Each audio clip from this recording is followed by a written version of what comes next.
आवाज नहीं आ रही सर।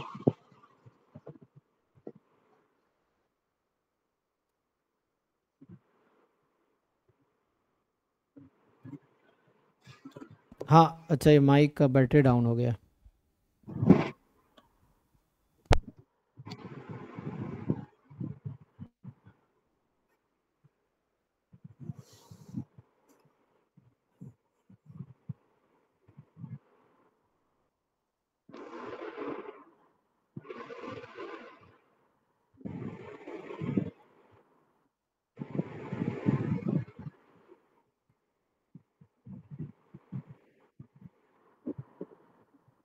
ठीक है, हाँ तो आवाज़ आ रही है अब।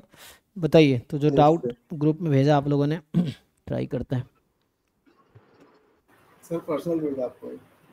हाँ हाँ हाँ जी अवनीश जी, इसमें क्या डाउट है आपको, बताइए। ये सिंपल है ना, उसमें ये है कि पीडीएफ नॉर्मल और सीडीएफ नॉर्मल यूज़ कर रहा है। बताता हूँ इसका क्या इसमें डाउट है। लिखना होगा, लिख के करना होगा सर। लिखना ही पड़ेगा, वैसे पता नहीं चलेगा। हाँ जी मानस, आपको क्या डाउट है। अच्छा, size of the critical reason, ये सब क्लास में क्यों नहीं पूछते, डाउट क्लास क्लास में आते हो। सर उस टाइम में सर लगाया नहीं था ना, ये अभी आज ही ट्राई कर रहे थे तो आज अभी लगाया ना, तो एक साथ करवाता हूँ ना, अभी डाउट क्लास रखता हूँ टेस्टिंग का, क्योंकि अभी क्या आपको कराऊंगा यही क्वेश्चन, फिर कल कोई और यही पूछेगा, परसों कोई और यही पूछेगा, क्योंकि सबके डाउट होंगे ये क्वेश्चन, ठीक है। ये सर ठीक है, तो कोई बात बेटर या तो कल ही क्लास ज्वाइन करें, कल ही क्लास में पूछ लेना, कल भी करा दूंगा, कोई दिक्कत नहीं है। ठीक है जैसे वो बाकी का कल जो क्लास है ना, जो भी बैच है आपका 6 से 8, 6 से 9 के बीच, तो उसमें आप उसमें पहले यही क्वेश्चन करा दूंगा, फिर हम बाकी कराएंगे, ये कर सकते हैं, यस सर। कोई दिक्कत नहीं, उससे बाकियों का भी हो जाएगा। नहीं तो फिर वो यही क्वेश्चन 4 बार मुझे सबको कराना पड़ेगा। ये है। कल क्लास में ही पूछिए, कोई दिक्कत, लीनियर अलजेब्रा जो भी चल रहा होगा उस बीच वही करा दूंगा फिर।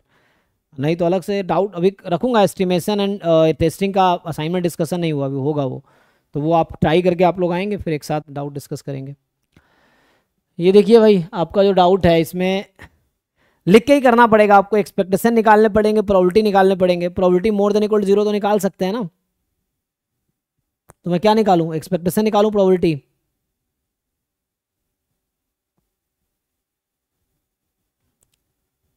मतलब क्या करना है इसमें, सॉल्व करूं, लिख लिख के करना पड़ेगा आपको, ऐसे नहीं होगा, ये थोड़ी कैलकुलेटिव क्वेश्चन है।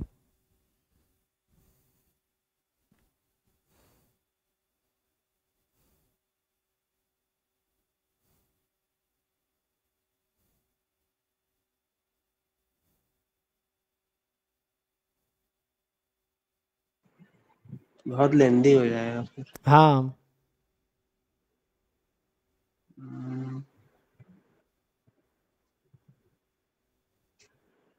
सर एक क्वेश्चन है स्टोकेस्टिक का, वो गेट 2021 का, भेजिए। वो एक पार्क वाला क्वेश्चन है, अम्यूजमेंट पार्क हाँ उसमें थोड़ा 18,000 सा और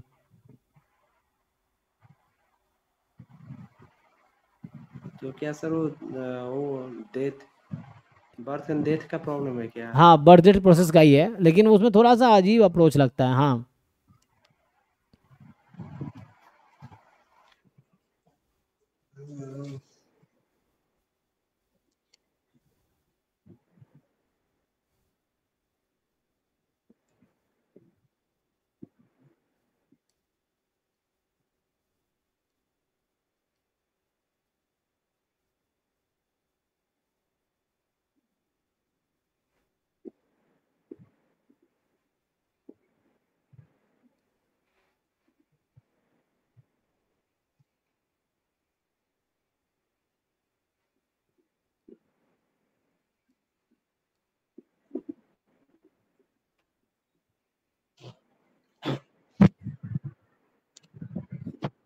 बारिश हो रही है यहाँ पे, अच्छा।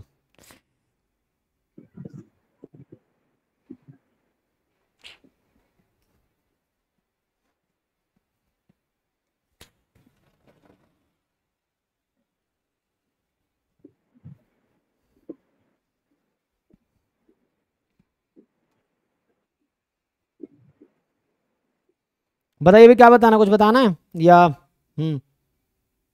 कैलकुलेशन तो करना ही पड़ेगा।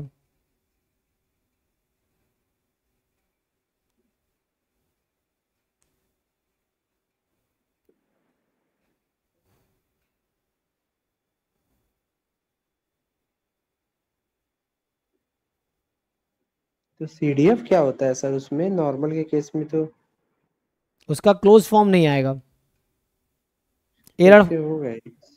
नहीं नहीं, तो वो हो जाएगा उसमें। पीडीएफ को यूज़ नहीं करना है, सीडीएफ को, सीडीएफ का डेरिवेटिव पीडीएफ है, तो उसका अप्रोच यूज़ होगा, उससे आ जाएगा। अच्छा, उसको हाँ।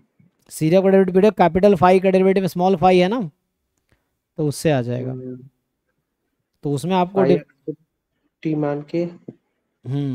उससे कुछ वो करके उससे हो जाएगा। वो just by part two part लगाना कैलकुलेशन है, वो सॉल्यूशन बुक ड्राइव में है, आप वहाँ से भी देख सकते हैं, तो वो आ जाएगा। सो जैम का 2005 से 24 तक का सॉल्यूशन है, ड्राइव में आप जाएंगे, IIT jam MS year wise नाम का फोल्डर है, उसमें मिल जाएगा आपको। तो सारे सॉल्यूशन, और गेट का भी सॉल्यूशन बनवा रहा हूँ, तो गेट का भी अभी 19 से 24 तक का सॉल्यूशन रिटर्न मिल जाएगा बच्चों को। तो बाकी क्लास में भी डिस्कस करेंगे अभी अलग से। सर नेट का अलग से स्टोकेस्टिक का नहीं है क्या, वो जो सर रॉस वाली बुक कह रहे थे वो बहुत डाउनलोड करने की कोशिश बहुत किया, वो हुआ बहुत नहीं हो? थ्योरेटिकल है ना, एब्स्ट्रैक्ट है। नहीं सर, वो डाउनलोड ही नहीं हो रहा है।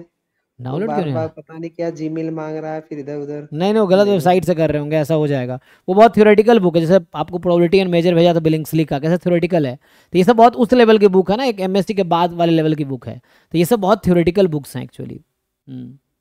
तो वहां से सही मिल जाता है ना, नहीं तो इधर उधर की बुक पढ़िए तो बड़ा कंफ्यूजन हो जाता है फिर। उसमें क्या है कि चीज़ें बहुत थ्योरेटिकल है, थ्योरम्स अगर ढंग से आप समझ गए तो बहुत सारी चीज़ें क्योंकि वो जनरलाइज वे में चीज़ों को लिखते हैं एक्चुअली, तो वो है, तो जनरल अप्रोच में।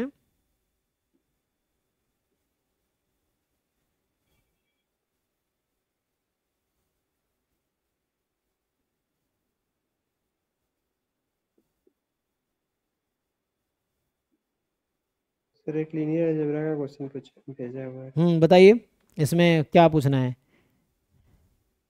ए कोई 3x4 की मैट्रिक्स है, बी 3x1 का है, विथ इंटीजर एंट्रीज है, तो ए में भी इंटीजर एंट्री है और बी में भी इंटीजर एंट्री है।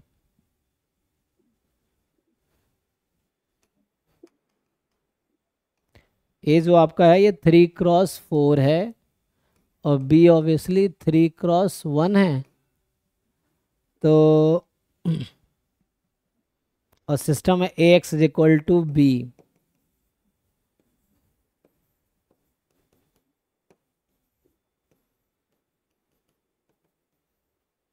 ठीक है, ये तो अभी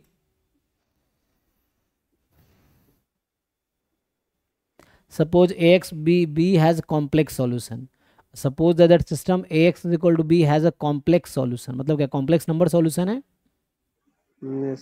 तो सिस्टम के पास कॉम्प्लेक्स नंबर सॉल्यूशन है, और क्योंकि a इंटीजर वैल्यूड है,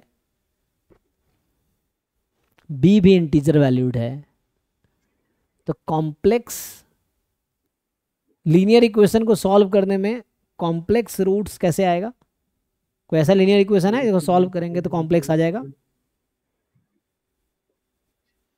क्योंकि कॉम्प्लेक्स तो तभी आएगा जब कोई स्क्वायर उसकर बनेगा,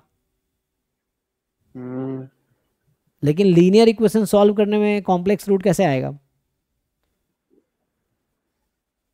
अरे कॉम्प्लेक्स फील्ड ऐसा तो नहीं कि फील्ड ले रखा है कॉम्प्लेक्स। क्योंकि ए बी के बस एलिमेंट रियल नंबर्स हैं, मैं अगर ऐसे को एक अपनी बड़ा मर्जी से, एक बड़ा फील्ड ले रखा है कि वो लग रहा है कॉम्प्लेक्स में रियल सोल्यूशन भी तो आ जाएगा, हाँ जीरो जैसे, कर देंगे उसको, कॉम्प्लेक्स तो आएगा नहीं। क्योंकि लीनियर इक्वेशन हमें ना कि मान लीजिए यहाँ पे 3 इक्वेशन है, 4 वेरिएबल है, तो मान लीजिए ऐसा कुछ भी है, 1 है, समथिंग समथिंग समथिंग ले लिया, तो इसका या तो यूनिक सॉल्यूशन होगा, नो सॉल्यूशन इनफाइनाइट जो भी होगा, लेकिन वो सॉल्यूशन तो रियल ही आएगा, कॉम्प्लेक्स तो हम्म, जानेगा नहीं, क्योंकि वैसे तो कॉम्प्लेक्स सॉल्यूशन लीनियर इक्वेशन में कॉम्प्लेक्स सॉल्यूशन आने का क्या मतलब है, तो पूछ क्या रहा है ये, बोल रहा है मान लो चलो कॉम्प्लेक्स सॉल्यूशन है, तो कह रहा है कि ax बराबर b के पास इंटीजर सॉल्यूशन होगा, system has complex solution given है। तो बोल रहा है आप बताओ सिस्टम के पास इंटीजर सॉल्यूशन होगा, रेशनल सॉल्यूशन होगा, set of real solution to ax बराबर 0 has basis consist of rational solutions. अगर b 0 नहीं है तो a का पॉजिटिव रैंक होगा। तो मतलब मुझे लग रहा है ऐसा कहना चाह रहा है ax इक्वल टू b के पास सॉल्यूशन है, मुझे लग रहा है ये कहना चाह रहा है Yes, sir. कि है ना कॉम्प्लेक्स मतलब सॉल्यूशन है, क्योंकि कॉम्प्लेक्स नंबर्स तो नहीं आएंगे। तो मतलब ये बोल रखा है कि दिस हैज़ अ सॉल्यूशन, इसकी सियोरिटी दे रखी है कि सॉल्यूशन है, तो मतलब rank of A augmented B rank of A के इक्वल है। तो या तो इन्फिनाइट सॉल्यूशन होगा या जो भी है ना। हम्म, वो जो कल वाला क्वेश्चन था ना कि रैंक अगर ऐसा बोलता है कि this has a solution for any B, अगर ऐसा बोल दिया, यहाँ भी तो बी फिक्स है, इस क्वेश्चन में बी फिक्स है, लेकिन अगर ऐसा बोलता है कि this system has a solution for any B, तो ए को रैंक एन का मैट्रिक्स होना पड़ेगा, अगर ऐसा बोलता है तो इसमें भी। तो वहां जो था आपका A square X is equal to B ना, तो इसका मतलब है कि फॉर एनी बी बोल रहा है, इसका मतलब है कि ए स्क्वायर का रैंक एन है, और जब ए स्क्वायर का रैंक एन होगा तो एन ए का रैंक एन होने की गारंटी है। कन्वर्स ट्रू नहीं है ना, मे नॉट बी ट्रू। अच्छा वैसे तो हो जाएगा, सॉरी, क्योंकि स्क्वायर है ना, तो इफ एंड ओनली हो जाएगा। इन जनरल मतलब स्क्वायर करने पर रैंक घट जाता है ना कई बार, लेकिन ऐसा उल्टा नहीं होगा। तो ए स्क्वायर का रैंक अगर एन है तो ए का रैंक एन ही होगा, है ना, क्योंकि डिटर्मिनेंट ए स्क्वायर का नॉन जीरो है, तो ए का नॉन जीरो होगा। तो उससे आंसर इजिली आपको मिल जाएगा। वो थ्योरम में देख रहा था रिजल्ट, तो रिजल्ट में देख रहा था कि फॉर एनी, क्योंकि उसने फिक्स होने का बी कुछ भी ले लो, तो बी कुछ भी लेने का मतलब है मैं, तो सर वहाँ पे यूनिक सोल्यूशन तो नहीं बोला था ना? वो नहीं बोला था, लेकिन वो इंप्लाई करेगा यूनिक सॉल्यूशन। वो स्टेटमेंट का जो मीनिंग है वो वही नहीं, मतलब यूनिक सॉल्यूशन बोला नहीं है, मतलब ये है कि बोल रहा है कि चाहे बी कुछ भी ले लो सॉल्यूशन आएगा ही। तो इसका मतलब ये है कि ए जो है ना, बी तो बदलता रहेगा ना, हाँ, सो बी तो चेंज होता रहेगा। तो इसका मतलब बताना ए जो भी होगा उसके अकॉर्डिंग, है ना, बोला है कि has a solution for every B. Every B, चाहे बी कुछ भी ले लो। तो वैसे क्या होगा कि मतलब B lies in the column space of A, तो उस केस में क्या है, ए के कॉलम का लीनियर कॉम्बिनेशन होगा, और बी डिफरेंट लेते रहेंगे, तो इसका मतलब वो तभी हो पाएगा जब बी के कॉलम्स इंडिपेंडेंट है।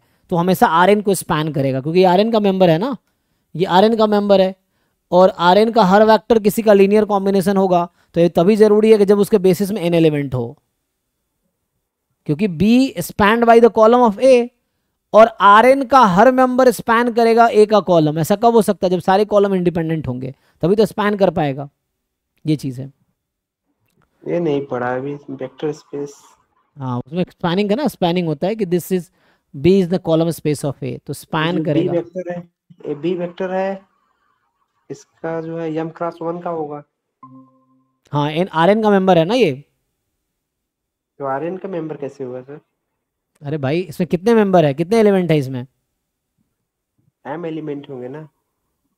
तो वो तो एन क्रॉस एन की मैट्रिक्स बता रखा था ना, वहाँ पे चेक कीजिए आप, जिस क्वेश्चन की हम वहाँ बात कर रहे हैं, यहाँ पे नहीं। अभी तो ठीक है, जो ए स्क्वायर वाले क्वेश्चन में जो कल था उसमें तो एन क्रॉस एन की मैट्रिक्स है ना, ए तो चेक कीजिए, उसमें बता रखा है ए को एन क्रॉस एन की मैट्रिक्स है, तो वो आर एन का।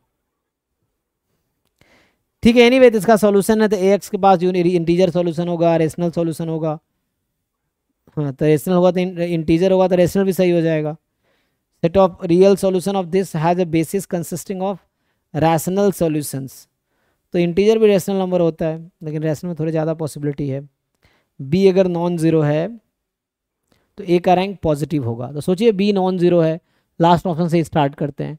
सो बी नॉन ज़ीरो है, अच्छा, तो और ये ऐसा होगा, तो बी जीरो होने से क्या होगा, बी जीरो होने से रैंक हमेशा इक्वल हो जाएगा। ओके, तो एक सॉल्यूशन तो आएगा ही हमेशा, और नॉन ज़ीरो है तो इसके पास नो सॉल्यूशन भी हो सकता है। हाँ तो मान लो ए अगर जीरो मैट्रिक्स ले लिया मैंने, क्योंकि रैंक जीरो कब हो सकता है जब जीरो मैट्रिक्स होगा, और ए अगर जीरो मैट्रिक्स होगा तो ये तो कॉन्ट्राडिक्ट कर देगा ना। Yes sir. तो इसका मतलब है डी वाला तो सही कह रहा है कि ए का रैंक जीरो नहीं हो सकता, पॉजिटिव ही होगा।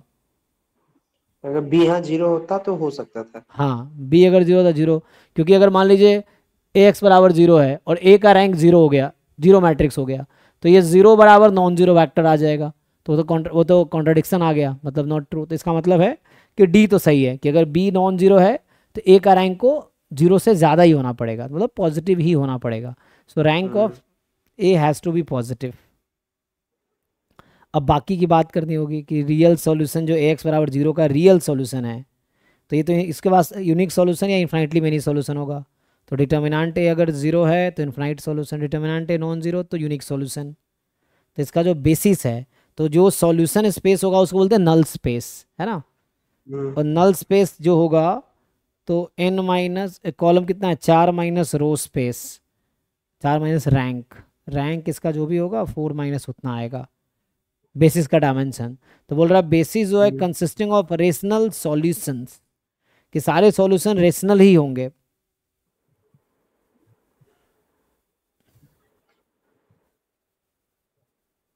क्योंकि इसका इंटीजर एंट्रीज है, तो इंटीजर एंट्रीज वाले किसी क्वेश्चन में मान लो इंटीजर सारे कोएफिशिएंट इंटीजर है किसी क्वेश्चन में, तो इरेशनल सॉल्यूशन आ सकता है। इरेशनल तो नहीं आएगा। जैसे ये है तो इसको सॉल्व करेंगे, कभी इरेशनल सॉल्यूशन बनेगा? इस तरह के क्वेश्चन में 4 इक्वेशन में लिख दूं इस तरह के, या 3 इक्वेशन लिख दूं, तो क्या लगता है कभी वो तो बनाएगा नहीं, मुझे लग रहा है। नहीं। तो ये तो सही कह रहा है, तो सी भी सही फिर तो कह रहा है ये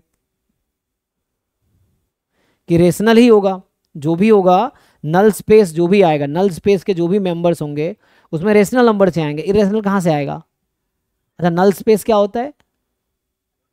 सेट ऑफ ऑल सॉल्यूशन ना, सेट ऑफ एक्स, ओ set of all X such that, ओ हमें एक्स के बारे में सोचना है नॉट दिस। तो वही पूछ रहा हूँ कि एक्साई जो है कॉम्प्लेक्स हो सकता है, अगर बी 0 होगा तो बी और ए 0 होगा, तो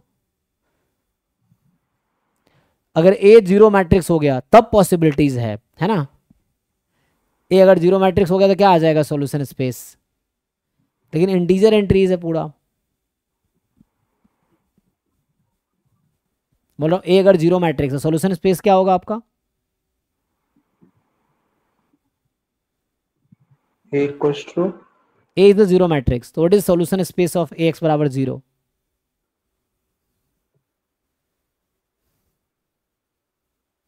इन द रैंक 0। नहीं नहीं, बी भी 0 है।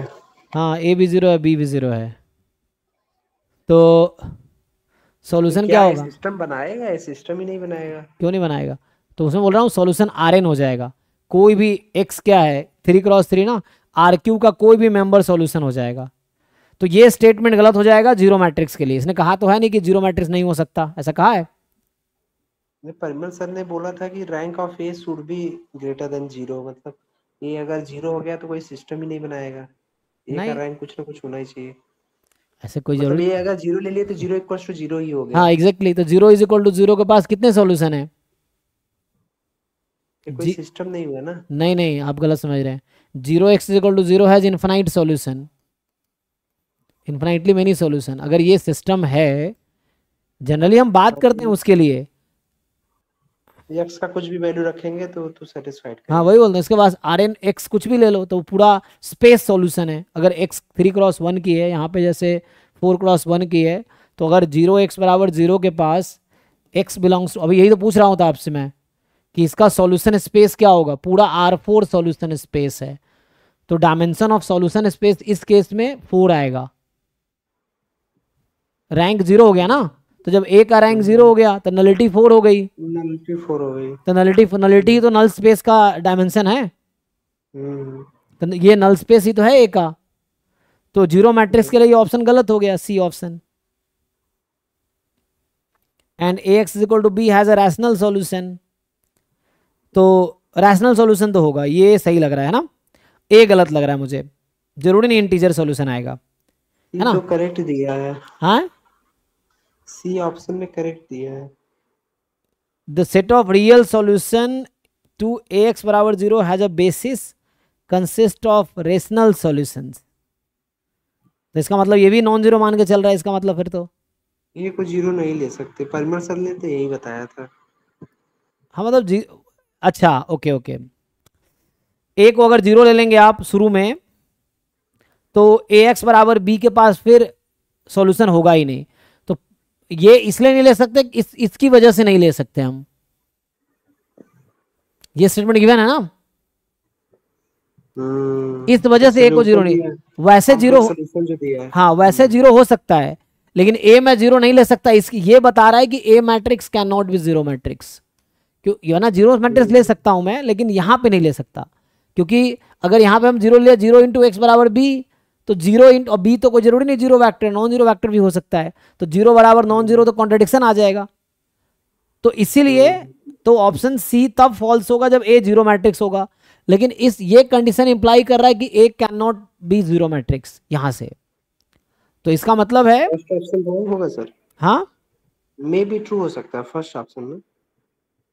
फर्स्ट ऑप्शन में फर्स्ट ऑप्शन ऑलवेज ट्रू नहीं होगा ना। नहीं नहीं, जरूरी इंटीजर आएगा ना, रेशनल आ सकता है ना।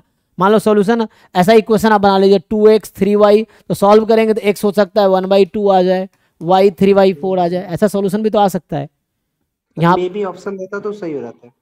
कौन सा मे बी, अगर आप सपोज ऑप्शन हाँ, मे भी हो सकता था, मे बी में पॉसिबल होता है, श्योरली नहीं। तो इसलिए गलत है ये इंटीजर सॉल्यूशन, ए गलत है, तो बी सी डी सही है ना। ठीक है, ये तो ओके है। कॉम्प्लेक्स सॉल्यूशन है बस घुमाया, कॉम्प्लेक्स सॉल्यूशन तो कोई भी सॉल्यूशन है, रियल नंबर भी सॉल्यूशन है, कहने वाला सॉल्यूशन है, ए एक्स बराबर बी हैज अ सॉल्यूशन, ये कहना चाह रहा है। ठीक है। आपको कुछ पूछना है जी? ओम ओपी मौर्य जी। हाँ सर, थोड़ा सा ये जो जैकोबियन मेथड है ना